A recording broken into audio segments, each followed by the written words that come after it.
All right, so friends, we got Haley Reed with us, who lives in Kenya, and if I understand this right, you're in the missionary field, right? I am.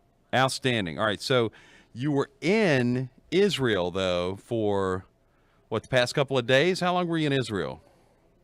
Yes, I was in Israel for almost a week, and I guess the second or third day I was there is when the war started. Yeah, so this is, I mean, folks think about this all the time. You go to Israel, it just kind of comes with the territory that something might happen while you're there, and usually Mhm. maybe a dust up or something small. This, however, though, a very large scale event. Uh, Israel was bombed by Iran while you were in the country. What did you see? Did you witness any of that? What cities were you in? Just kind of walk us through what that was like for you from Saturday onward. And I mean, this had to be kind of a terrifying experience, right? Yes, it was very terrifying. And so, of course, I flew into Tel Aviv, and then we went to Galilee. And so I was actually in Galilee when the war started. And so we could see the missiles going. We could see the all of the rockets and everything, and so we were then able to go into all of the bomb shelters. And so, can you hear me? I can. I think our shot froze up there. It looks like it's back now, though. But yeah, yeah, you keep going. Yeah. Okay. Um, and so yeah, so I mean, we would be standing on the balcony and we would see the rockets and the missiles flying over our heads, and so. Um, Thankfully, where we were in Galilee, there was multiple bomb shelters, and so we spent majority of our time in bomb shelters. That's wild, though. What's that like seeing a rocket in the sky, a missile flying over? I mean, just kind of describe that. I don't think people understand. Like, is it loud? I mean, most of us in America have never seen that type of thing before in action. What's that like being underneath that? Yeah, it can be loud, depending on how far away it is.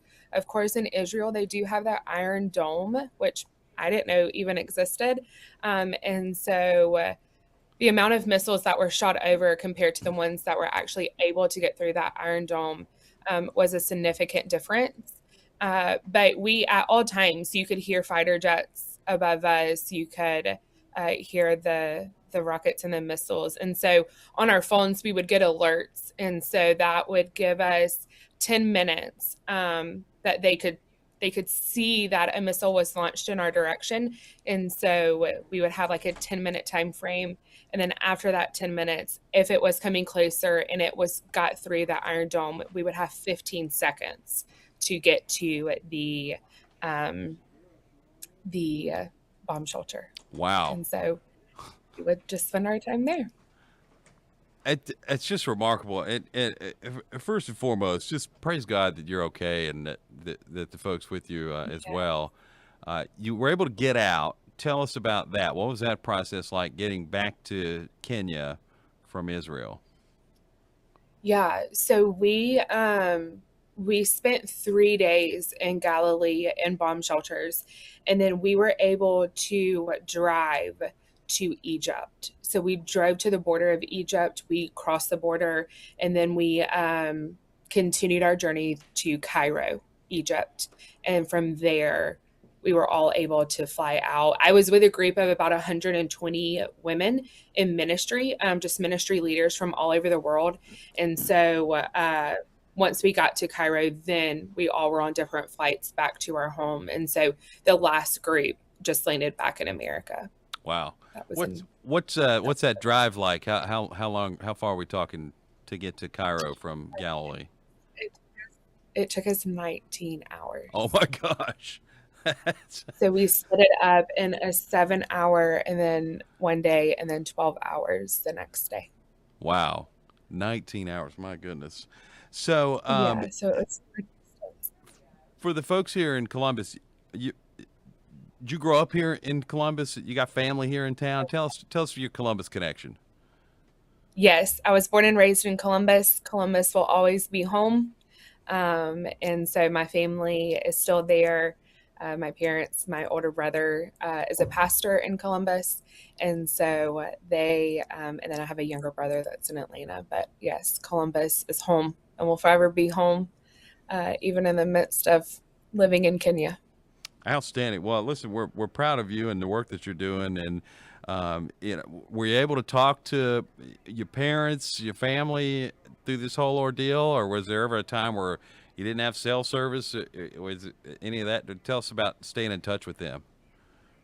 Yeah, we were able to stay in touch because we were staying at a resort that was overlooking the Sea of Galilee, which is beautiful. We couldn't have been in a safer place. The bottom three floors of the hotel are bomb proof. And so even if you weren't able to get to the bomb shelter, you at least knew if you could get to the bottom three floors, you were at least a little bit safer. And so, but yes, I was able to communicate with my family. Of course, we did have to turn off our locations. And so at no point could anybody track us. We couldn't post where we were, especially when we were trying to evacuate Israel. But I just remember the first night texting my mom in the midst of the bomb shelter and just saying, Mom, I love y'all. You know, I've never been in a position where I thought that I could be killed during the night. And so this is really scary, but I love y'all and I will talk to you as soon as I can. Yeah, I mean, that's a hard message to send. Uh, what was what Yes. was your group doing? I mean, was this like a time of prayer for you guys, or what's going on? Where you were as you send that message. Yeah. We have great videos. I don't mind sharing, even of the missiles, but also of us worshiping. And so that was really what we spent our time doing whenever we were in the bomb shelters, was just singing and praying and worshiping. Because the whole reason we were in Israel was really just to pray over the city, pray over um Israel and what the Lord is calling us to as women in full time ministry. And so we never wanted to lose focus of why we were in Israel and praying um, for Israel, praying for Iran, praying for all of those who were involved. The reality is that we were able to leave, and there's a lot of people that aren't able to get out, and so this is their daily life, and I can't imagine what's what's that like. I live in Kenya. I don't live in a safe place, but there's nothing like looking up and seeing missiles coming at you. Yeah, yeah, I can imagine. Tell us about what you do in Kenya. What your mission is right now, and what's day to day like for you. Oh, I love that. So I started an organization called Eden's Hope. And so we started sponsoring kids in school, and now we have over 100 kids that we sponsor in school now. And then we have a crisis pregnancy center. So we serve women from 24 years old and younger um, who are in unplanned and crisis pregnancies. And so we offer one on one counseling, free ultrasounds, parenting classes, discipleship, and really just trying to take that holistic approach in serving and offering the hope of the gospel to those in the slum of Kawangware. Nice, nice, nice job. Uh, what is the one more question that I thought of here before we go? I'm curious what Mhm. the perception of this is. What's going on right now in different parts of the world? Obviously in the United States we see maybe one angle of things. In Kenya, what do folks think about what's going on with Iran? In Israel, what was the thought process of folks there? Obviously, Israel's involved. It is their war, but what is from an international perspective? What are you sensing from people around the world that are seeing this unfold right now? Yeah. I feel like that's a really hard question. And maybe not hard, but maybe heavy because everyone is going to have their different perspectives. As far as Israel, I can speak a little bit more about that. Um, we we had several locals with us, and one of our tour guides and translators, she looked at me one night and she just said, "At least I can go back to my family and go back to my church and my group and tell them that not everyone hates Israel."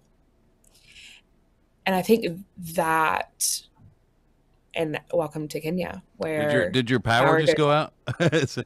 It, um, and so, but I think that really put it in perspective for me, because Israel and Jews, they really are persecuted constantly.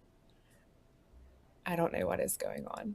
Are your Does the lights, screen look weird for you too? are they flashing, or are your lights flashing, or is that just No, it's maybe just just a my connectivity thing? computer. Yeah, that's what happens when you're talking across the planet sometimes. What time is it in Kenya, by the way? 8:03. At night, PM?